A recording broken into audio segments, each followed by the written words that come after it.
প্রতিদিন করার মতো কিছু ছোট ছোট আমলে সালে শিখিয়ে দিবেন। প্রতিদিন করার মতো প্রথম আমলে সালে হলো 5 ওয়াক্ত নামাজ সময় মতো ধীরে ধীরে আদায় করবেন। এর চাইতে বড় কোনো আমলে চলে না। এই একটা যদি করেন আর ছোটখাটো কোনো আমল নাও করতে পারেন, বড় গুনাহ থেকে বেঁচে থাকেন, ইনশাআল্লাহ নাজাতের পথ অর্ধেক সুগম হয়ে যাবে। 5 ওয়াক্ত নামাজ, এইটার কোনো বিকল্প ইসলামে আর কিছু নাই। এইটা ঠিক রাখতেই হবে, এক্ষেত্রে কোনো ছাড় নাই। দাঁড়ায় না হলে বসে শুয়ে যেভাবে পারেন পড়তেই হবে, কোনো ছাড় নাই।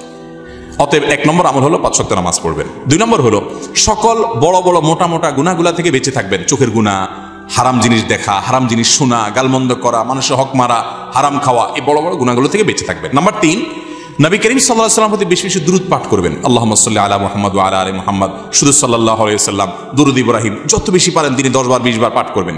নাম্বার 4, ইস্তিগফার বেশি বেশি করবেন। আস্তাগফিরুল্লাহ ওয়া আতুবু ইলাইহি, আস্তাগফিরুল্লাহ ওয়া আতুবু ইলাইহি, আস্তাগফিরুল্লাহ আল্লাযী লা ইলাহা ইল্লা হুয়াল হাইয়ুল কাইয়্যুম, এরকম ইস্তিগফার করবেন। নাম্বার 5, যেই কোনো কাজ করবেন, এই কাজগুলোর পাশাপাশি কোরআনে কারীমের তেলাওয়াত প্রতিদিন একটু একটু করে করবেন। বিশেষ করে সূরা ইখলাস, কুল হুয়াল্লাহু সূরা একবার পড়লে 3 ভাগের কোরআন 3 ভাগের 1 ভাগ পড়ার সমান সওয়াব হয়। অতএব আপনি চাইলে কয়েক মিনিটের ভিতরে পুরো 1 খতম কোরআনের সওয়াব পেতে পারেন। বিশেষ সূরা ইখলাস পাঠ করবেন।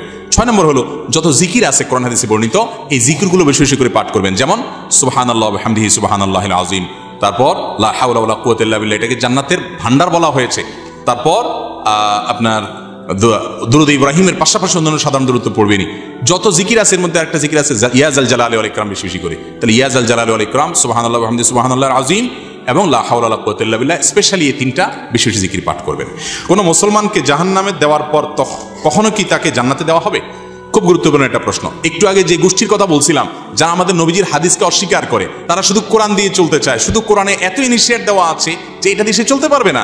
শুধু কোরআন যদি দিয়ে চলতে চায়, কোরআন তারা আমাদের নবী থেকেই পাইছে, এখন নবীর কোরআনটা মানবে, হাদিসটা মানবে না। এটা হলো একরকম মামুর ভাইয়ের আবদারের মতো। তো এই লোকগুলা বলে যে যারা জাহান্নামে যাবে তারা চিরকাল জাহান্নামে যাবে, আর কোনোদিন জান্নাতে যাবে না। এটা ভুল কথা। কোরআনে কারিমে আল্লাহ রাব্বুল আলামিন জাহান্নামীদের বিভিন্ন বিবরণ উল্লেখ করেছেন।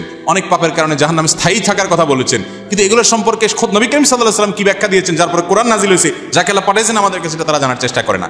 বুখারী সহ বিভিন্ন হাদিসের কিতাবে বর্ণিত হয়েছে সন্দেহাতীতভাবে যে নবী করিম সাল্লাল্লাহু আলাইহি ওয়াসাল্লাম জাহান্নাম থেকে সর্বশেষ উদ্ধার হওয়া ব্যক্তি কিভাবে উদ্ধার করা হবে সে বিবরণ দিয়েছেন। যে তাকে জাহান্নাম থেকে উঠানো হবে, জান্নাতের কাছে আনা হবে, সে চাইবে আমাকে কাছে নিলেই হবে, ভিতরে নেওয়া লাগবে না, এবারে সে ভিতরে যেতে চায়, বিস্তারিত বিবরণ আছে। এখান থেকে বোঝা যায় যার অন্তরে ঈমান আছে সে যত অপরাধী করুক শাস্তি হবে হয়তোবা, কিন্তু একটা সময় তার অপরাধের শাস্তি মেয়াদ শেষ হলে আল্লাহ তাআলা তাকে জান্নাতে আনবেন ইনশাআল্লাহ। এই চিন্তা করে এবার তাহলে নিশ্চিন্তে পাপ করতে পারেন, যেহেতু জান্নাতে আসবেনই একবার, আর টেনশন কি।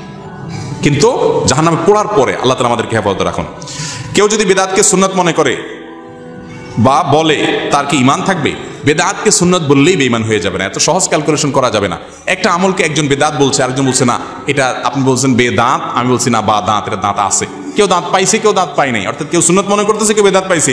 এটা নিয়ে ইজতিহাদ বা বুঝের মত পার্থক্য হতে পারে, এর কারণে কেউ কাফের বা মুসলমান হবে না। বেদাত জঘন্য খারাপ জিনিস, কিন্তু এই খারাপ জিনিস কোনটা, এটা বেদাত কিনা আদৌ, এটা নিয়ে সংজ্ঞা নিয়ে ওলামাদের মধ্যে মত পার্থক্য থাকতে পারে। অনেক বড় বড় ইমামদের মধ্যে মত পার্থক্য আছে। একই কথাকে একজন ইমাম বলছেন বেদাত, আরেকজন বলছেন এটা বেদাত না। অতএব এটা নিয়ে মারামারি করবেন না। মেয়েদের সাদা স্রাব হলে নামাজ পড়তে পারবে কিনা?